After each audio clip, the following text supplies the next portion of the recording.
helping you with Acorn and RISCOS computing.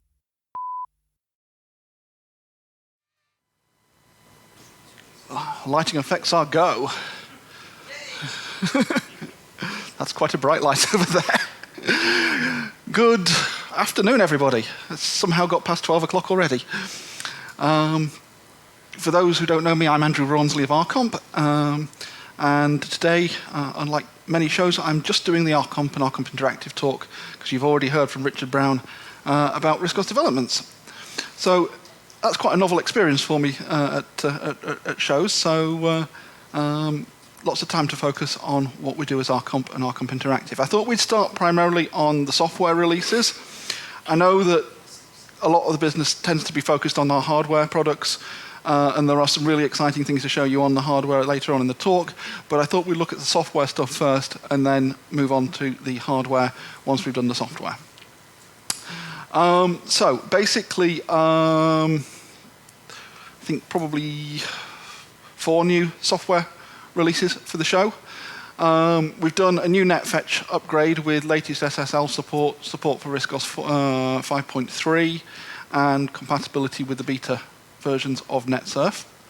That's a free upgrade for everybody on our NetFetch internet software, and you can download it free of charge if you've got NetFetch 5.5 already from our Pling Store service. If you aren't registered on Pling Store, then please give me an email or something, and I will then email you the upgrade to NetFetch 5.55.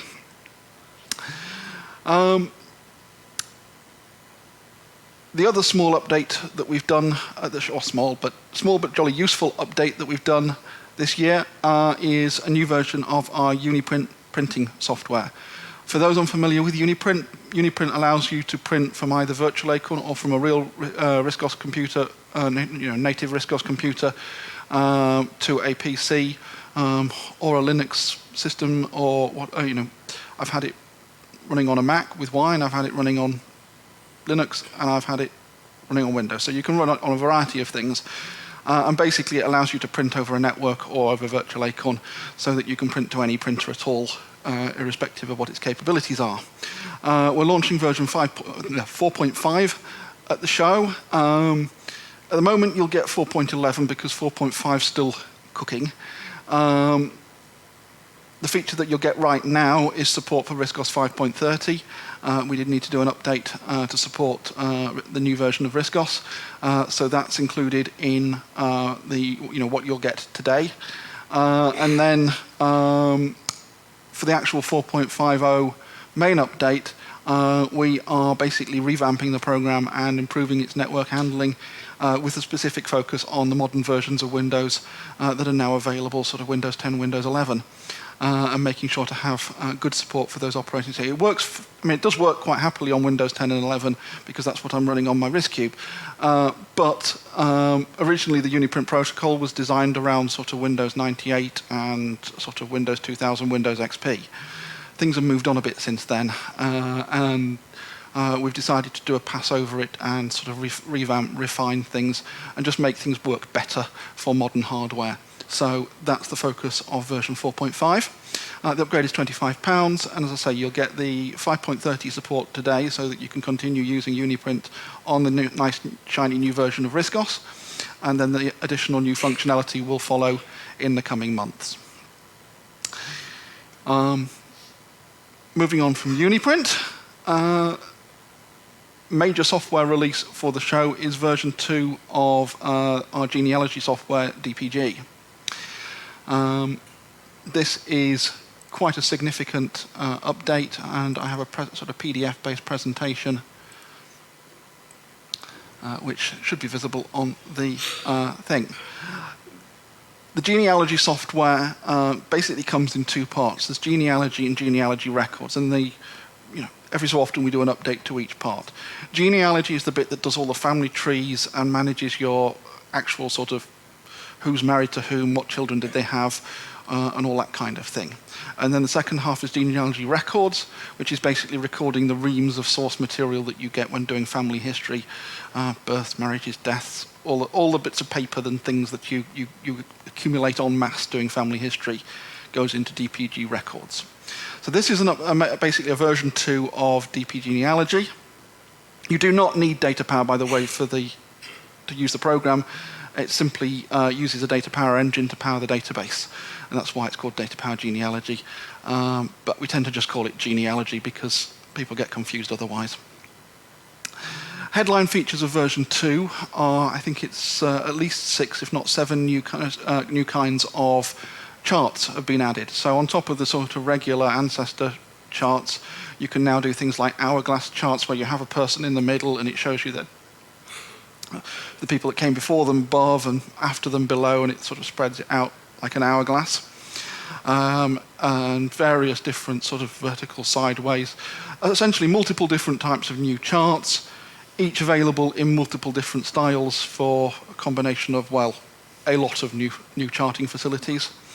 The user interface has been revamped so that it focuses on being primarily focused on a single window. There are additional windows that will come up for additional functionality, but the focus has been on sort of keeping it in one input window where you can put all your information, and that simplifies the program no end.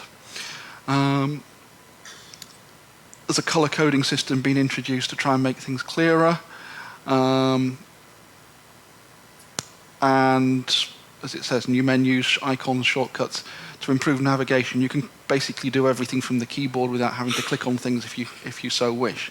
There's also new data transfer facilities, both in terms of connecting to Ancestry and other online services, and sort of importing and exporting the data out of the genealogy software. And we've also linked in with things like WROCC, so you can, if you've got somebody's address, it can now link out and show you the map of the area, and basically use the various sort of mapping facilities and nominatim that's available with WROCC. Or if you haven't bought that software, there's a free program called MapView, which you can get on Pling Store, and that is also supported by the software as well. So basically,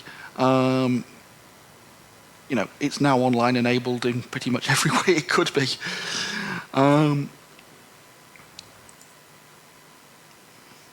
There's lots of small changes as well. You can, the first one there, the date formats. We had some overseas users who were sort of saying, well, they normally have the dates and the months swapped round, or they prefer commas rather than dots between dates and things. That's all now customizable.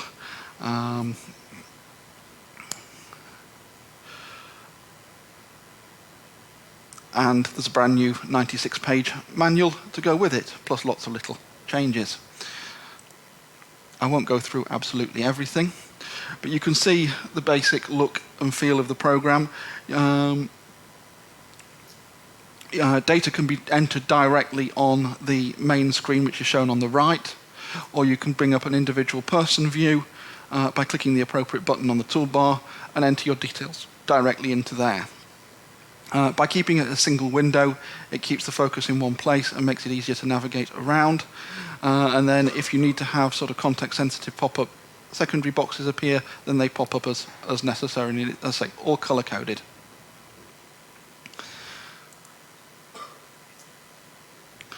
Here you can see some of the pop-up sections appearing. But again, your main individual window stays on screen all the time so that it's very clear what you're doing. Because in the older version, windows would change and disappear and reappear, and people were getting confused about the user interface. So it's all been simplified. We've also added a lot more searching. I mean, being based on something like data power, searching is obviously built into the core of the program. So we might as well take advantage of that. Basically, what DP genealogy is a very clever program, because what it does is it's basically part data power engine and it's part WROCC desktop application. So as you can see on the right there, that's a WROCC desktop application running, and then it's basically using the data power engine to run queries and manage the data. This means that you can actually look at the data in data power if you so wish. So you can fully sort of dismember it if you want to and get access to all of your information. And it also means you can transfer that to a Windows machine because data power runs on Windows.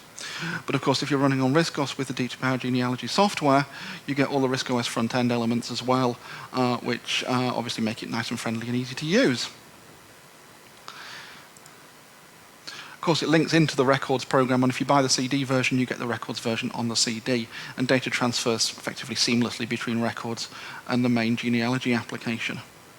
We split it into two parts simply because the record system is so extensive and comprehensive that trying to incorporate it all into one application would be silly. You just literally have probably nigh on 100 different sections, and it would be completely unmanageable. So by having it as two separate things, you've got one program to manage all of your paperwork and research notes and what have you, and one program to focus more on the family trees and the individuals. And you can use one part and not the other, or you can use everything together if you so wish. Easy data transfer there. You can see a picture of the mapping facilities, so that you've got your addresses and things in the database, and you basically just click on a button and out pops the map, and you can see facilities around there with essentially all the sort of fancy features that are available through programs like RISC-OSM can be taken advantage from within the genealogy software. And that can be helpful when doing research, because if you can see where people live, you can often find connections locally, and it gives you an idea of the area that they lived in. And it's an important part of the research. And these days, you don't actually have to drive out to places when you've got facilities like Street View and other ways of visualizing where places are in the world. So I'm just trying to get onto some of the new.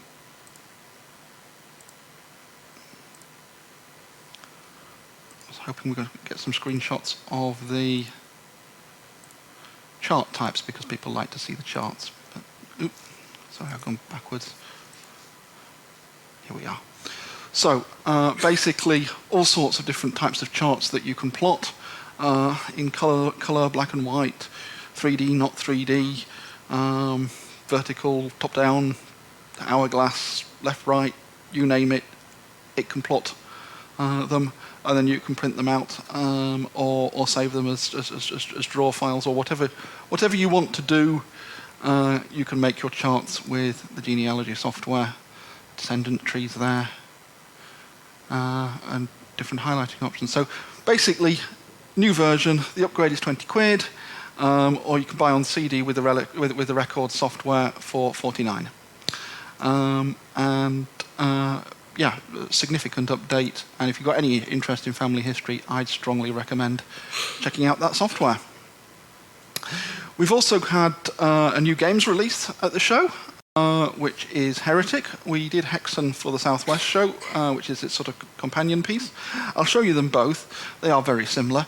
So if we try Heretic, the software has been completely revamped. We launched these games back in the 90s on the RISC PC, or probably about 2000, I think, on the RISC PC. And the original programmer has come back to us and was keen to do updates, which made us very happy to be working with him again. And that's Charles Ferguson, otherwise known as Jerf.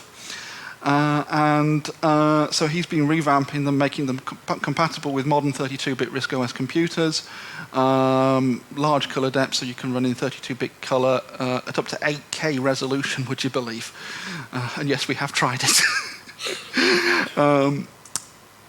In practice, most people will be running at sort of 1080p to 4K, but that created a series of challenges from a development perspective, because what we found was that the original lighting model that was baked into these games basically didn't scale properly. So it wasn't particularly noticeable at the kind of resolutions that you used on a RISC PC, where it was sort of, the games were written for 320 by 200, and the RISC PC you might run at 640 by 480. But as you started to push the resolutions up, the lighting model fell apart, and suddenly everything was sort of very bright, and there was no contrast, there was no shadow.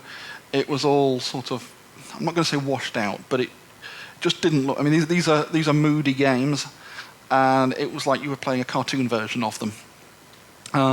So basically, we've ripped out the lighting model from both Heretic and Hexen, replaced it with a new one that is particularly toned to 60 million colors, but still works quite happily in 256. But it takes advantage of the more colors that we've got available, and that allows us to give the same look, more or less, across any kind of resolution, cope with widescreen, even super wide, and make it still look good. We've also introduced MP3 music to replace the MIDI. So where on RISC PCs, if you had like a software MIDI synth, you could get MIDI music on them, but most people didn't, so often they didn't have the music at all. With the new version, it's all been recorded in the highest quality possible.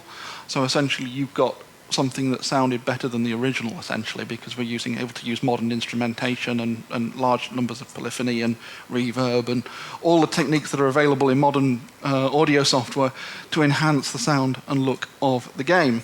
So effectively, these are like the best versions that we can produce of Heretic and Hexen, and they work on everything from like a Pinebook Pro to one of our Project Next machines, ARMX6, or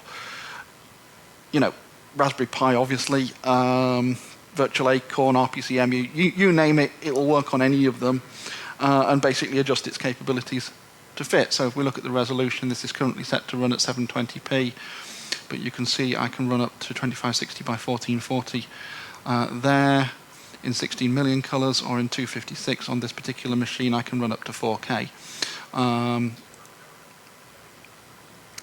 This is my own Virtual Acorn machine because that's where I had the DP genealogy and all the software programs were on one place on my own personal VA box, whereas they're scattered across multiple machines otherwise. So that's why I'm playing it on this. But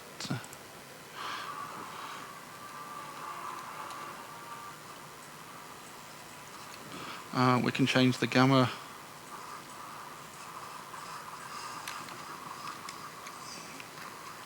I'd adjusted it up for my own personal machine, but this didn't need that.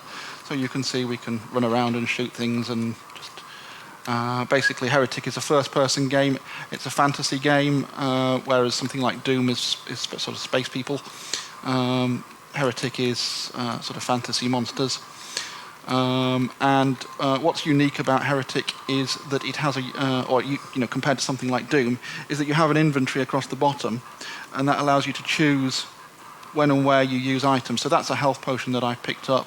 Instead of having to use the health potion as you would in Doom whenever you pick it up, you can hang on to that, and sort of when I'm losing my health, I can activate that, and it's taken me from 90 to 100% health when I activated it. Water in Heretic has currents. You can look up and down, which you can't in Doom. And there are some more elaborate puzzles and things as well.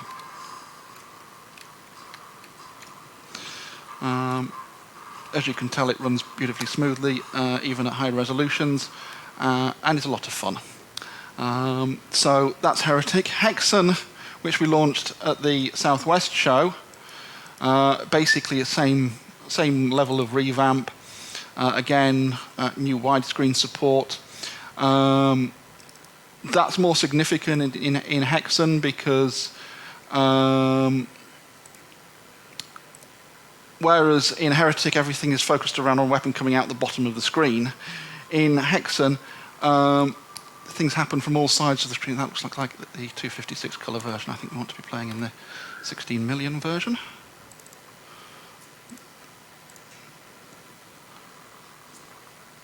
.256 colours, basically, you can see it's more subtlety to the colouring and the shading in the 16 million version. So most people would want to play in that. In Hexen, if you look at how the weapons come out the side of the screen, coping with the widescreen elements with that created some interesting challenges because the graphics were initially designed based around a 4:3 screen. So basically what we had to do was expand the artwork and extend the artwork, so if you notice, you see more of the actual arm coming in from the side. And thanks to some community mods and things, we've been able to incorporate this artwork into the RISC-OS version, so that basically you get really good widescreen support, and super wide, it works with that too. And on some of the different weapons, they actually come in from the top and side. It's just, there's a lot more sort of dynamism to the use of the widescreen, etc. on in the Hexen weapons. Hexen also has a much more sort of interactive environment. You can smash things. I just smashed the urn, and if you walk up to the windows, for example, You can smash the stained glass and things. It's a more dynamic world. So Hexen, the subtitle is Beyond Heretic, and it very much is. Effectively, they took all they learnt developing Heretic. You've got doors that actually open, which you could never do with the sort of Doom-type programs. I'll see if I can go the right way. The way forward's hidden behind one of the... no, not that one.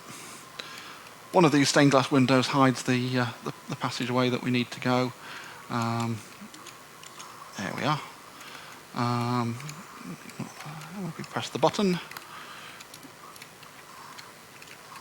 You can see doorways that open, and ultimately they become a trap that comes in on you and things. All of which was not possible with the Doom engine. So Hexen is essentially the sort of culmination of what you can do with this sort of graphics technology. It has levels that allow you to go to one level, come back and solve puzzles on one level, and they change things on other levels. So it really is quite, a more advanced adventure. You're mostly seeing the sort of the action side, but there are puzzles and sort of situations where you have to complete a puzzle in one section that will then open a door in another section. There's one bit I remember where you've got 3 switches and you don't know which one to press, and the clue is in the sort of lighting in the environment, which is why it was so important to get the lighting right. And if you pick up on the thing, you'll know which of the buttons to press, and if you press the wrong one, of course, bad things happen. So there's a lot more puzzling and things in Hexen than Heretic, but Heretic is still an awful lot of fun. You can buy the pair together as a pack, which saves you £2.50, or you can buy each one individually for £17.50. If you buy them individually, you do get a coupon code worth £2.50, but if you then buy the other one, you can then get the £2.50 off the other one. I know it's only £2.50, but it ensures you don't lose out in terms of, if you buy one and then you decide you want the other, you can get it. So, yeah, lots of fun to be had with Heretic and Hexen. At this point, I'm going to stop on the software and switch over to talking hardware, because obviously that's another big part of what we do. Now, this particular demo so far has been running on my new RISC-Cube. This is a RISC-Cube Mini, which you can see here. It's teeny tiny. But what's so cool about the teeny tiny ones is that they pack an amazing amount of tech into a tiny little box. So there's probably more sort of wow factor packed inside this tiny little box than there would be inside a larger PC, like the sort of normal shoebox type RISC-Cubes that I've shown. This one has USB 4, for example, including graphics over USB 4 and PCI Express over USB 4 for adding on graphics cards. It has Wi-Fi and wired networking up to the latest Wi-Fi 6, possibly Wi-Fi 7. I can't remember whether it's in this one or not. You've got, I think, 6 USB ports, including Type-C for the USB 4 and the high-speed USB 3.2 top-speed ports, charging facilities for mobile devices, multiple drives. So I've got an NVMe main drive and a SATA SSD inside there, and basically lots of good stuff. So although it's a teeny tiny box, you've essentially got the core functionality. The only thing you haven't got is a CD drive, because quite frankly, it wouldn't fit. But what's neat about these is that the pricing is also good. So not only are you getting absolutely top-of-the-line state-of-the-art tech, but you're not paying any more. In fact, you're probably paying £100 less than you would pay for a full-size RISC-Cube. The only difference is that the RISC-Cubes are slightly more serviceable in terms of, if you want to replace some of the internals, it's easier to do so. You can replace like the RAM and the SSDs and things in one of these, but in the RISC-Cubes, the full-size ones, they are a little bit more sort of user serviceable. But quite frankly, most of our users don't tend to go inside them very often anyway. And you can have a full-size CD, DVD drive as well in the full RISC-Cubes, which some people like. But honestly, these days, most people will just plug in a USB one if they're that fussed, because there's so little software on CD these days, except for RISC-OS. And even then, it's often on USB sticks. So Yeah, we're doing the RISC-Cube Minis. They start, well, I mean, you can get a sort of very entry-level one from as little as sort of 299,399. But one with the full sort of USB 4 and stuff, which is effectively state-of-the-art technology, will cost you sort of probably about some 700 to 800 pounds. But compared to sort of some of the RISC-Cube prices at 999, that is quite a saving. So, yeah, those are available now, and obviously they come with things like Uniprint baked into them to link RISC-OS and Windows. That's my own personal work machine because I find that the hybrid of RISC-OS and Windows works really well for me in terms of letting me run legacy programs like Impression. I still have a soft spot for Impression and use it daily, and like being able to use 26-bit software without using Emula, through to running the latest 32-bit applications, and giving me the flexibility of using Windows applications in games if I so wish. So that's the RISC-Cube, and now I'm going to talk about the native ARM machines that are the rest of the stand over here. So I'm just going to beg your indulgence for a minute while I transfer everything over. I think I'm going to show you the Pinebook Pro next. I came up and talked to you about Pinebook Pro probably last year because I think we launched it at the Wakefield show last year. And last year I showed you basically a RISC-OS machine that was essentially the fastest base specs, you know, sort of non-overclocked RISC-OS machine available in a laptop form factor with a nice, you know, good quality, bright, clear screen, IPS screen, excellent viewing angles, 1080p display, 14-inch size, which is nice and comfortable, especially when using RISC-OS where everything's slightly bigger anyway. And you have our big mode if your eyesight's not quite so good as well. And what I'm going to do is hook this up to a projector in a minute. This year, I've come back with the same Pinebook Pros, and people said to me, you know, really, Andrew, a laptop without Wi-Fi, it's not very mobile, not very practical. I'm not going to buy one just yet. So this year, I'm back with the same Pinebook Pros, but now with Wi-Fi. So you can now use your RISC-OS computer wirelessly on the internet, wherever you are. So I just turned it on, I connected to the Wi-Fi, and Bob's my uncle. Literally. So I need to figure out how to connect this into this. This is where it all goes horribly wrong. Well, I'm crossing my fingers and hoping is the short answer. If I run USB video,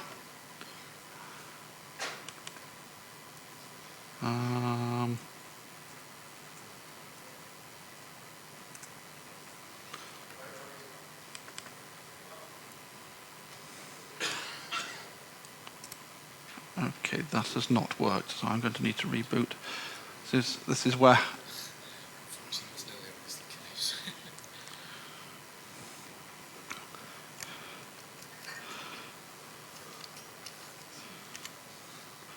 Admittedly, I haven't tested. This is a new batch of the external monitor adapters, which I haven't used this one because it's fresh out the box. So I hope they haven't sent me ones that are not compatible. Do we have a picture?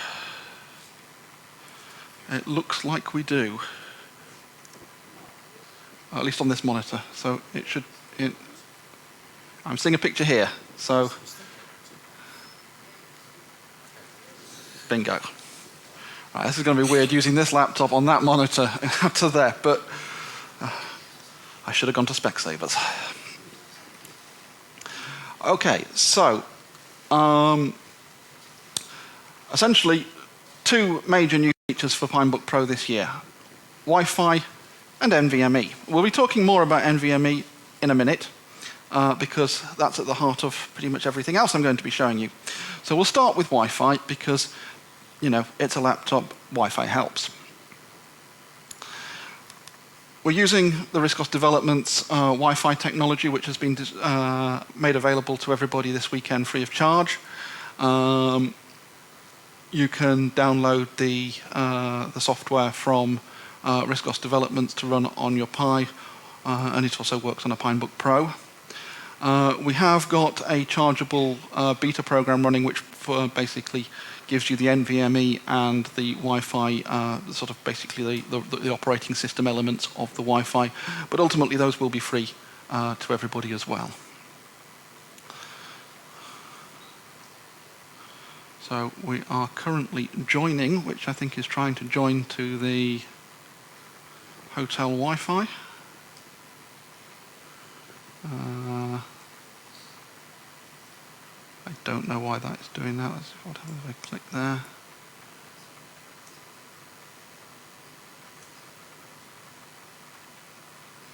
And we're on. So we are now using Wi-Fi. And if I use something like NetSurf, and then go to Wikipedia. Oh, I clicked on Google. But as you can see, that is now Wi-Fiing quite happily everybody's favourite Icon news site. Oh, I didn't mention Photodesk. Thank you, Iconbar. Yeah, new Photodesk out today as well, folks. With WebP support, import and export, and literally a load of bug fixes that are about that long. It's the guy who's been doing the development work on the WebP got the bit between his teeth and really kind of went mad on trying to sort of fix everything he could find in Photodesk. So yeah, nice shiny update. Anybody who bought it last year gets it for free. Essentially, if you've gone up to the X80 version, which is on Pling Store, then basically everything after that is free. So you can if you've bought that, you can download it. If you haven't already bought it, then you can buy it at the show. And it's nice to have Photodesk being actively developed again with free upgrades. And WebP is Google's all singing, all dancing web image format that is designed to take the best bits of PNG and animated GIFs and things, GIFs, and combine it all together into one standardized web format. And you can now, for Riscos users, the main thing is being able to load them. So the importing is really handy, but you can also export from Photodesk as well in WebP format. And as I say, endless bug fixes. Support for 4 gig and 8 gig of RAM. You name it, lots and lots of fixes. Well worth grabbing that, probably for free. Or if you haven't already got Photodesk, come to the stand and grab it. Anyway, back to Pinebooks. Well, you've just seen it running Wi-Fi, so I would gently suggest that that's pretty cool. And it basically means that a Riscos machine is essentially a viable, I don't need to run Linux on my Pinebook anymore. It's brutal honesty. I've got Iris web browser to do my web browsing needs. I have Wi-Fi so that I can take it anywhere. And I can run all my Riscos programs for everything else. So essentially, we're at a point now with a Pinebook on Riscos where not only do you basically have one of the fastest Riscos computers that you can get, but it's also fully mobile and fully practical in real-world use. Not only that, but the beta also gives you access to the NVMe port, which I shall go into in more detail now, because it is at the heart of the rest of our... No, you won't. we need to... We're all one big family. Can we just... Oh, what's the next talk? Edge things on. It's you, I think. We've got Oh, heck. Sorry, I thought Riscos Developments was before me. Yeah. Right. Can I have 5 minutes, Richard? Thank you. Sorry. Okay. NVMe, because it's quite important. NVMe drives, in your Ionics you had a hard drive, in something like your IMX6 you had a solid-state disk. NVMe is the next generation of storage. They're little drives about this sort of size, and they plug directly into the motherboard via PCI Express. There is a socket designed for that inside a Pinebook Pro, and we've unleashed that in the beta. And we've supplied Riscos software so you can do NVMe under Riscos and essentially get ridiculously fast storage on Riscos. So if I go to...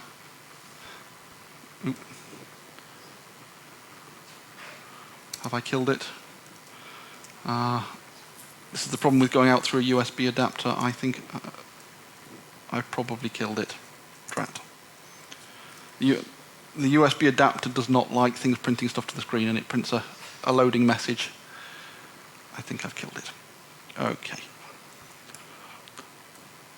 I'm going to stop on that because I think it's probably more important that I show you Project Next. Project Next is replacement for the IMX6 machines, and they're all powered by NVMe 2, which is why I'm just going to move on to that rather than trying to do more on the Pinebook, because that's kind of daft. NVMe is all about sort of delivering the complete replacement for the IMX6 platform. For many users, they went sort of RISC PC in 1994, Ionix 2004, ARMX6 2014, each 10 years in between. This is the 10-year step up from the IMX6. And each machine in that family surpassed the others in every area. So if you look at the Ionix, it had a faster hard drive, better graphics, more RAM, better network than what went before.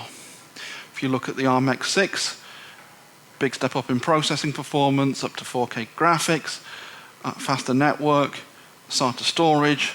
It's the big step up again. This is the next big step. Rather than having one area of the machine that lags behind, with the Project Next NVMe system, you have everything at the next level. You have a processor that's twice as fast, well, usually 3 to 4 times as fast, depending on what you're doing, than the IMX6. You have networking that's twice as fast as the IMX6. You have graphics that will do 4K 60 rather than 4K 30, effectively twice the bandwidth, twice as good. You have storage that runs 3 to 4 times faster than the ARMX6. Again, we've got that giant step forward. So, programs like Iris, let's make sure I've got my USB plugged in. The Iris web browser where, on an ARMX6, you could be taking 10 seconds to load or more. If I run it on here, 2, 3 seconds to load Iris. Frankly, it's about as fast from SSD, or from the NVMe drive, sorry, as it is from RAM. You're all familiar. This is my personal one. I haven't actually got the Wi-Fi version in this one, so I can't show you the Wi-Fi running on this.